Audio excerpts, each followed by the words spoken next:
మాజీ ఎంపీ జోగినపల్లి సంతోష్ కుమార్ చేపట్టిన విత్తన గణపతి పంపిణీ కార్యక్రమం జోరుగా సాగుతుంది.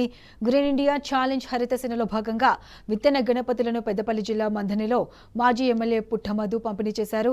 విత్తన గణపతిని పూజిద్దాం, పర్యావరణాన్ని కాపాడదామని ఆయన పిలుపునిచ్చారు. పచ్చదనం పెంపొందించడం కోసం సంతోష్ కుమార్ చేస్తున్న కార్యక్రమం అందరికీ స్ఫూర్తిదాయకమన్నారు.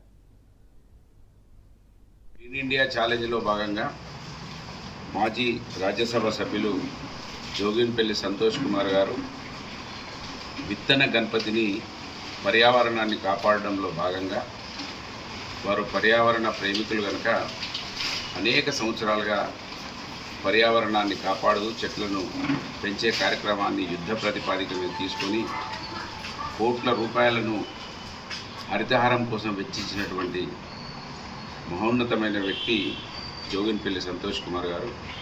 ఇవాళ ఈ మట్టి గణపతిని, విత్తన గణపతిని ఇచ్చి మరొకసారి పర్యావరణాన్ని కాపాడే ఆలోచన గొప్పగా